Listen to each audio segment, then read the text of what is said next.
Hi, I'm Maiva Cifuentes, and welcome to the Flying Cat Marketing interview series.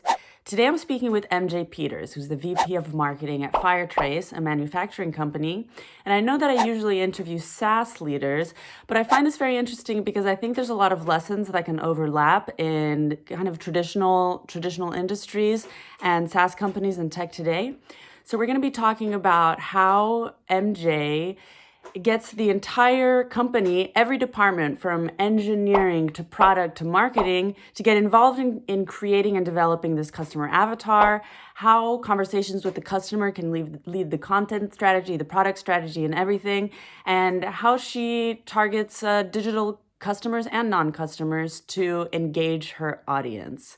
So if you like this interview, please give it a like, subscribe to my channel, share with your friends and colleagues, and enjoy. See you in there.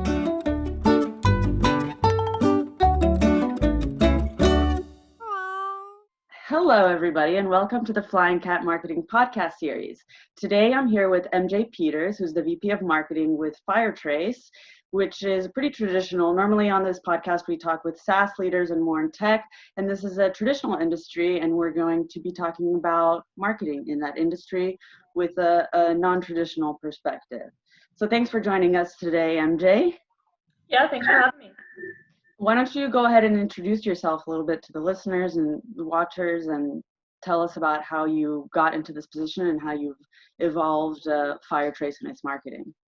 Yeah, for sure. I'm MJ Peters. I'm the VP of Marketing at Firetrace. I have been with the company since middle of 2018, so almost 2 years now.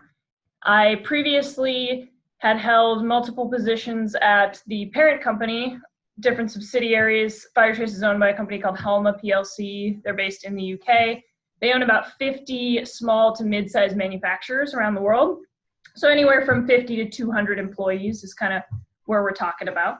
And I was started out in their leadership development program. So I bounced around in a couple of different roles in new product development, in manufacturing engineering, but ultimately gravitated towards marketing because in my first marketing role, it was really cool to me to be able to see the results that you can produce from digital so quickly. And kind of, I think before you go into marketing for your career, you might think that it's a very creative discipline that you can't measure and kind of get into the nuts and bolts of. And that was a big perspective shift for me that I thought was really cool. In terms of what we've been focused on at Firetrace, I'd say my first 6 months was really focused on understanding my customer at a really deep level. Through distribution. So that can be tricky sometimes to kind of get the end user's point of view when you're a manufacturing company selling through distribution. So we had to work on building those relationships and spending more time having discussions with customers that had no sales intent, because understanding your customer and what drives buying behavior is going to be the foundation for all good marketing. So 6 months, probably just laying the foundation, and in parallel with that, building a team. So I made a couple of key hires in strategic marketing and in communications during that time. And then there we built up a new digital foundation. We launched a new website, transitioned over to HubSpot, implemented HubSpot as our CRM and our marketing automation platform. And from there, started leveraging that data to do some campaigns in SEO as well as content and social media marketing. Fantastic. I love that you mentioned that you spent 6 entire months developing this customer persona, because I'm always saying that as well. You need to understand your customer because there's just no point in communicating at all with them if you haven't spent that much time, or even 1 month or 6 months is even better, but it's also a process that continues, isn't it? Yeah. How often with your team do you try to redevelop this persona? I mean, I spend time with social listening and with looking at data in terms of support tickets and quote requests in our CRM every day. I spend at least 10, 15 minutes on that every day, just checking the pulse of the industry. I try to personally, as the VP, get out in the field face-to-face with customers once a month, once every 2 months. And people from my team probably do that same thing, getting out in the field in front of customers and with them at the same clip. And then at various points in time, we'll do customer listening sprints where we say, all right, we want to re-examine our brand positioning. So let's get 10 customer phone calls done in the next 2 weeks where we ask them what their perception of our brand is, or we want to look at what's on our new product development roadmap. So let's talk to 10, 15, 20 customers and get their perspectives on some of the new product development projects that we're eyeing up right now. When you talk to them, what does the process look like from having a conversation with them to getting that documented somewhere so that the whole team can be aware of this conversation that you've had? Yeah, that's a really good question. I would say from the start, when you are building strategic marketing, which is kind of what I refer to as the category where customer listening falls, into a new company, you need to train people on how to do it. So one of the first things that we did was we hosted a 2-day in-depth training that covered both why is this important, because not everybody has had that perspective before where you work in a company with a strong marketing department or you've been to school for marketing. So I thought it was important to bring people along on that journey and also show people what an effective customer listening conversation looks like and give them some chances to practice. We actually had a couple of customers that were nice enough to join us for that training, and they kind of acted as our test subjects. So we gave people that good foundation, which really revolves around asking open-ended questions. And when I do a customer listening meeting, I like to start with kind of easy questions, right, to get people in the flow of the conversation, and then you can kind of progress from there. And it's all about taking cues from the customer. You don't want to kind of put your ideas in their head. Have a template that we use, which is just called a call report template, which has things like that you fill out in advance, actually, you know, who is this person? What are you trying to learn from them? And what are you going to do with that information? And you should always think about those 3 things before you start a customer listening meeting. And ideally, prepare your questions ahead of time. Usually you don't use all of them, but it's good to have it well thought out because you'll get the most out of it and get the most out of that person's time. And then afterwards, you'll fill in just a general summary of what you learned, but we have specific kind of sections of that call report that include, was there anything that surprised you, for example?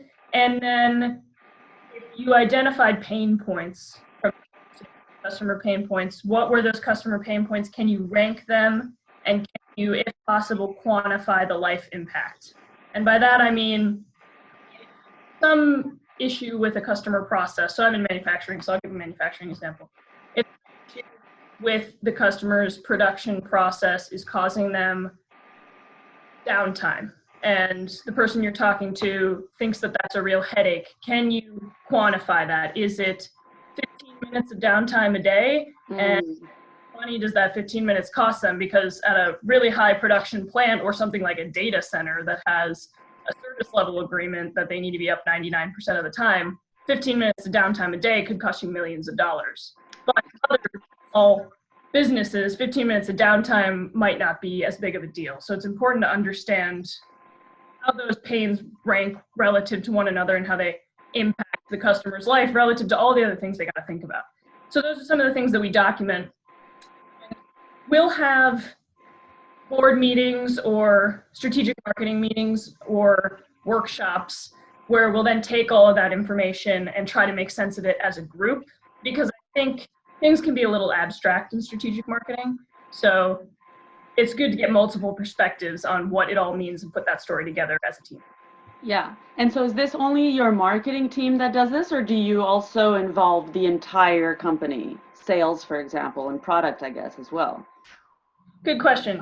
So our marketing team is in charge of product as well. So we're a marketing and product team. We're a small business, so we wear a lot of hats. However, we do try to get engineering involved on customer listening calls, and we do definitely take a lot of input from our sales team. And then when we're trying to interpret the information, we'll have all of the departments represented, including operations, including finance, when we're talking about what does this mean for the strategy. Because especially when it comes to the sales team, you can go out and get a lot of information from your customers and start to build up a story. but they spend time with customers every single day. So there will sometimes be aspects of that story that don't quite click with them, and they can usually give you great feedback on that with really tangible anecdotes. Yeah, amazing. I love that. Thank you. So let's talk about the move to digital in the face of all this whole crisis. What did your strategy look like before? Was it there? What it was mostly digital, I think. Yeah, we were doing mostly digital marketing before the COVID-19 pandemic forced everybody to do digital marketing. We had done a lot of work launching a new website and using that as a foundation for collecting data and launching SEO and social media and content campaigns. So fortunately, we had a really good backlog of data that could point us toward how do we run digital campaigns now. And I think probably the biggest change for us is that all of our customers are now at home and all of our field sales reps are now at home. So on the customer side, they are paying closer attention to digital channel opportunities. And on the sales rep side, they have more time to contribute as subject matter experts in various digital content that we're creating right now. So if anything, it has accelerated what we're able to do and driven up engagement. And how, in what ways have you been able to connect with your audience that maybe normally you would go and see them in person? How can you reach that audience now digitally, and what have you done to engage them? Yeah, so we have two audiences. We have end users and we have distributors. So we'll sell our product to a distributor that'll go install it in whatever city it's going to go to at a machine shop or a food processing plant or wherever that may be. So we're running two separate webinar series. One is for end users and one is for distributors. And so we've just been leveraging our HubSpot email list to promote the webinars. For the distributors, we've got a really engaged group.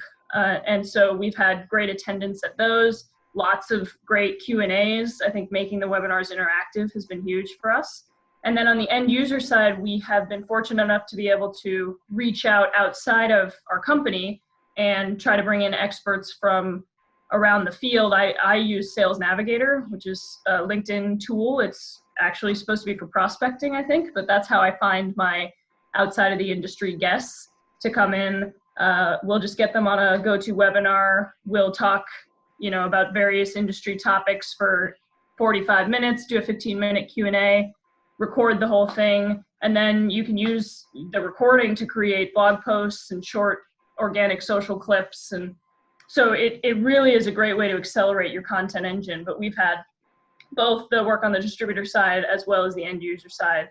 And I guess the only other key difference between those two groups that I would touch on is that we promote our distributor webinars exclusively through our own email list, whereas with the end user webinars, we will promote it using paid social media to amplify our reach. And so what are your recommendations for engaging your email list right now? How would you change your messaging? Because I feel like a lot of people are getting a lot of emails or no emails at all. Yeah. So what would you recommend for another company now to best use their email list? Yeah, I think a lot of people have strong opinions about this one.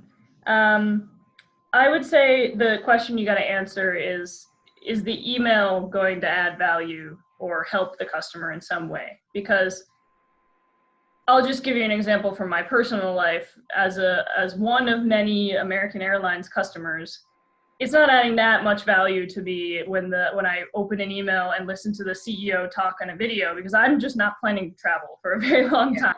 So unless I'm a shareholder of American Airlines, I probably don't need that message. On the other hand, something that we've done that's been really positive is we have online training platforms for our distribution network that teaches them best practice in terms of installing our product, performing maintenance. So we thought, hey, with a lot of technicians and sales representatives that are stuck at home, it's an opportunity for them to kind of lever up their skills. And a lot of companies want to keep their people on the payroll, right? Because people think that this is going to pass. So I think from a company leadership perspective, being able to give those people who you want to keep on your team for the long term something valuable to do with their time while their day-to-day might be disruptive is valuable. So we've promoting our online training platforms, and we've had a really great response to that. So are you only right now sending emails to clients, customers that you already have, or are you also using it to engage leads? Yeah, that's a good question. We primarily are sending emails to customers that we already have. We have leads that are kind of in the nurturing pipeline. Our team doesn't do a ton of outbound prospecting from a sales perspective. And I think we would be going against data protection laws if we were bulk emailing people that were not, actively opting into our marketing campaigns. So most of what we're focusing on is either customers that are pre-existing customers or people that have, requested information or downloaded something from us that we can just, pass information at this time. And you had mentioned before that this webinar that you decided to launch, your team told you they could do it in 2 weeks and you managed to do it in 1. What's the secret? Yeah, I think it's just what I was saying earlier, our marketing mix hasn't changed a whole lot based on COVID-19 because we were doing a lot of digital stuff before. But one of the things that I think is important is to accelerate your efforts. I think you can be more focused working from home. And there's an opportunity where there's a lot of engagement out there to be had because people are looking for, the most motivated people are looking for a place that they can channel their energy. So yeah, I said, hey, how fast can we get a webinar series out there to kind of engage our partners? And my team said, we can do it in 2 weeks. And I said, can you do it in 1 week? And they pulled it off. So sometimes I think you just got to ask those challenging questions as a leader. Absolutely. So you record a webinar, you find a guest, you record a webinar, and then you turn it into a blog post, and then you turn it into social media posts. Yeah, so we will, if it's an end user webinar, so we do a lot of work with machine shops. So there's tons of really compelling content about machining out there. There's actually a huge network on Instagram. There's a huge network on YouTube. So there's tons of digital opportunities in the machining space. And a lot of content creators are already catering to that space alongside us. So we'll find one of the experts who typically is pretty engaged on social media. I'll use the keyword filter in Sales Navigator, and then I'll also use the filter that tells you if they posted it on LinkedIn in the last 30 days. And I'll just cold DM somebody and try to get them to agree to be a guest. I will send them questions ahead of time, prepare a slide deck usually. We will then run social media ads, like native lead gen ads on both LinkedIn and Facebook, and get attendees for the webinar, as well as promoting it to our own email list. We'll run the live webinar and record it. And then, I think, you run a 45-minute webinar, but you'll find that 5 to 10 minutes of chatting back and forth is typically enough once you transcribe it and clean it up a bit to write a whole blog post. So you can probably get 6 blog posts out of a really good webinar. So we'll use that, and it's just a way to get your content engine running a little bit faster. And then, a really cool tool that I use sometimes is called Wave, WAVVE. And you can take a clip from your webinar audio and you can upload it to Wave. It's free for the first minute of audio. And then it'll make, you might have seen them around on social media, like a social media graphic with kind of a waveform that moves along with the audio. So you can, cherry pick some of the best clips and distribute it that way to get more organic social engagement from your audience. Oh, that's cool. I'm going to do that for this one. Cool. Thanks for the tip. Yeah. Awesome. Is there anything else that you'd want to add that you think is important in communication, marketing communication, especially right now during the crisis, in terms of being sensitive with everyone's situation? Yeah, I would just add that you shouldn't be afraid to market right now. You should be afraid to spam people. But if you believe that you have an offer, whether that's a content offer or like we had an offer for some online training, which by the way, we are still charging for, then don't be afraid to promote that, because otherwise people might not know the opportunities to engage with content or to level up their skills that would be available to them from your company. And at the end of the day, people appreciate that when you are sending them something that's genuinely helpful. So if you can answer the question, does this help my customer? achieve their short-term or long-term goals in spite of this pandemic? And the answer is yes. Then don't be afraid to send that email or to post that. And the only way you can do that is by getting to know who your customer is first and their goals Absolutely. and pain points. Yes. Okay, well, thank you so much for joining me today. And I hope that everybody, I certainly learned a lot from you, and I think that the audience also will. Thank you very much for having me. Thank you. Bye-bye. Thanks for listening to this episode of the Flying Cat Marketing Series. If you enjoyed this interview, please give it a like, share it with your friends and colleagues, and subscribe to this channel. Stay tuned because next week I'll be interviewing another leader in the SaaS and startup world talking about their challenges and achievements. See you there.